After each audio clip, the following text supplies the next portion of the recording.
Break के बाद स्वागत है आपका। राष्ट्रीय जनता दल को एक और बड़ा झटका लगा है। आपको बता दें कि पार्टी के राष्ट्रीय उपाध्यक्ष रघुवंश प्रसाद सिंह ने अपने पद से इस्तीफा दे दिया है। बताया जा रहा है कि वो रमा सिंह को आरजेडी में शामिल किए जाने को लेकर नाराज हैं। रघुवंश प्रसाद सिंह कोरोना पॉजिटिव हैं और अभी उनका इलाज पटना एम्स में जारी है। बता दें कि लोक जनशक्ति पार्टी के पूर्व सांसद और बाहुबली कहे जाने वाले रमा सिंह 29 जून को आरजेडी का दामन थामने वाले हैं। इसी बात को लेकर रघुवंश प्रसाद सिंह नाराज बताए जा रहे हैं। हम आपको बता दें कि 2 दिन पहले ही रमा सिंह ने तेजस्वी यादव से मुलाकात की थी और चर्चा ये भी है कि उनके साथ ही स्वर्ण समाज से कई अन्य नेता भी आरजेडी में शामिल होंगे। किसी जमाने में लालू और रघुवंश के कट्टर विरोधी रहे पूर्व सांसद रमा सिंह के शामिल किए जाने की खबरों से पार्टी के भीतर कई नेता नाराज बताए जा रहे हैं। रमा सिंह वही नेता हैं जो कभी लालू प्रसाद यादव और आरजेडी के राष्ट्रीय उपाध्यक्ष रघुवंश प्रसाद सिंह के कट्टर विरोधी माने जाते थे। 2014 के लोकसभा चुनाव में रमा सिंह ने करीब 1 लाख से ज्यादा वोट से रघुवंश प्रसाद सिंह को वैशाली से हराया था।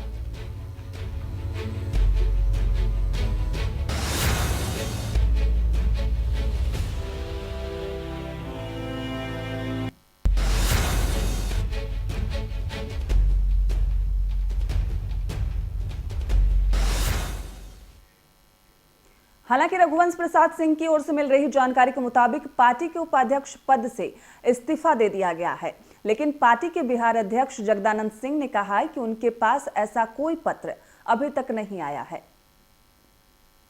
रघुवंश बाबू नाराज ही नहीं है, कहाँ से बात आई है। फिर मैं कह रहा हूँ कभी उसने स्थापना में इस दल की ताकत किया है, वो कभी चाहेगा उसी का स्थापित यह जो वटवृक्ष आज आगे छाया देने के लिए, आम जन के लिए छाया देने के लिए, फल देने के लिए आज पूरा वृक्ष तैयार है।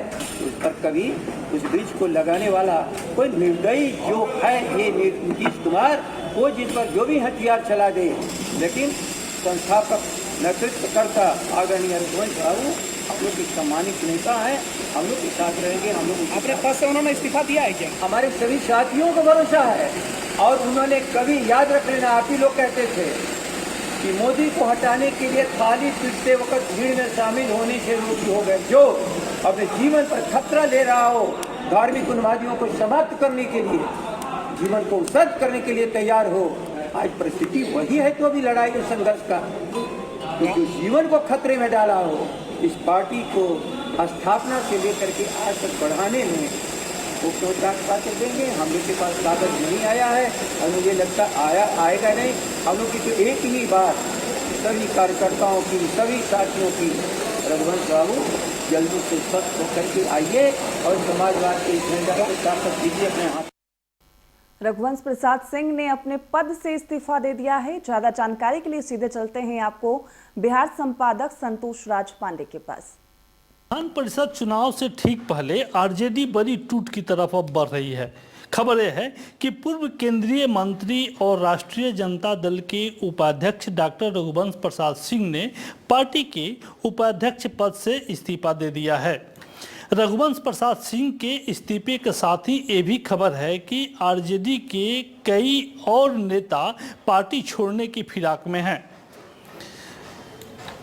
आरजेडी में जिस तरीके से ये बड़ी टूट हुई है, पूरे राजनीतिक सियासत में हड़कंप मच गया है। कोरोना से संक्रमित रघुवंश बाबू पटना एम्स में भर्ती हैं। हालांकि उनकी स्थिति में सुधार है। बताया जा रहा है कि रघुवंश सिंह धूर विरोधी रामा सिंह के राजद में शामिल होने से नाराज हैं। इससे पहले ही उन्होंने पार्टी छोड़ने तक का संकेत दिया था। रामा सिंह को लालू विरोधी और रघुवंश सिंह का धूर विरोधी माना जाता रहा है। वैशाली के पूर्व सांसद रामा सिंह को राजद में शामिल करने की तैयारी पर रघुवंश बाबू भड़क गए हैं। पद से इस्तीफा देने के बाद उन्होंने कहा है कि पार्टी को नरक बना दिया है। हर संकट में लालू का उन्होंने साथ दिया। पैसे लेकर टिकट बेचना बर्दाश्त नहीं हो रहा है, ऐसे उनके बयान सामने आ रहे हैं। उन्होंने ये भी कहा है कि पार्टी के लिए समर्पित कार्यकर्ताओं की उपेक्षा वे बर्दाश्त नहीं कर सकते हैं। उनके पास बहुत कुछ कहने को है, लेकिन पहले स्वस्थ होने की बात उन्होंने कही है। तो कुल मिलाकर आज का जो घटनाक्रम है और जिस तरीके से कई नेता जदयू में चले गए और रघुवंश बाबू का इस्तीफा भी सामने आ गया, तो यूँ कहा जा सकता है कि ये आरजेडी के लिए शुभ संकेत नहीं है। राजद के 5 विधान पार्षदों ने जेडीयू का दामन थाम लिया है और इस पर अधिक जानकारी देने के लिए जगदानंद सिंह ने प्रेस वार्ता की। पीसी के दौरान जगदानंद ने सीएम नीतीश कुमार पर जमकर निशाना साधा। उन्होंने कहा कि सीएम बिहार को गर्त में ले गए हैं। 15 साल में बिहार में बिल्कुल विकास नहीं हुआ। चोर पकड़ा नहीं जाता है तब तो मानता है कि मैंने चोरी की है। क्या यही तो मानव सिद्धांत है। अब 15 साल से विकास से जो प्रभावित हैं, तो यहाँ क्या अब तक इंतजार कर रहे थे? अभी तो विकास नहीं हुआ। और नीतीश का कितना बड़ा विकास है मैं बता चुका हूँ। सन 14 का लोकसभा का चुनाव उनकी लोकप्रियता का मापदंड है, जहाँ वो शून्य पर खड़े थे और आए थे लालू जी की शरण में, पैरों पर गिरे थे।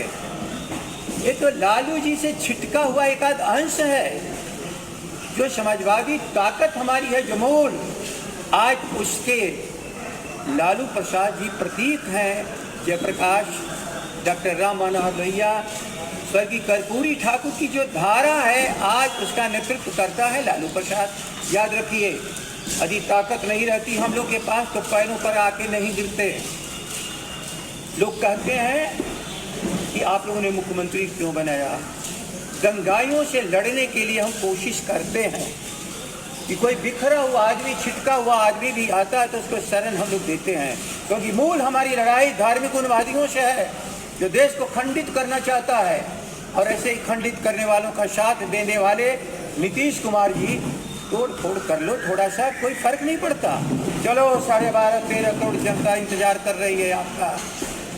14 में आप शून्य पर खड़े थे, आपको 15 में एक संजीवनी दी थी लालू प्रसाद जी ने, और 2020 सदा के लिए समाप्त होने वाले हैं। मैं आप लोग के सामने कह रहा हूँ, इक्का दुक्का लोग लालच से इधर जाने वाले लोगों की हम सब परवाह नहीं करते हैं।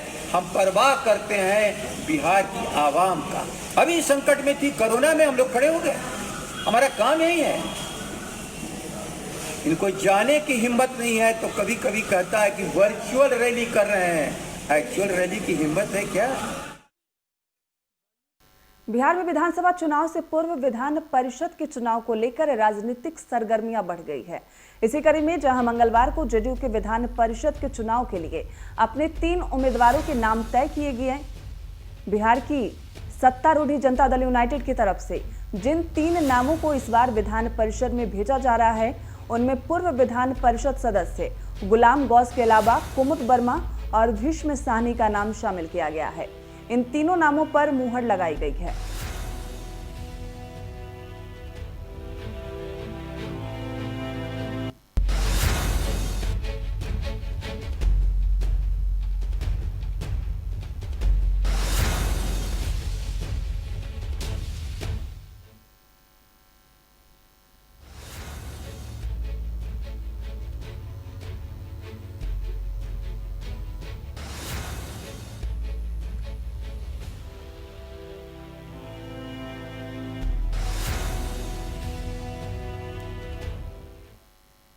यहाँ रुकते एक छोटे से ब्रेक के लिए आप बने रहिए न्यूज के साथ।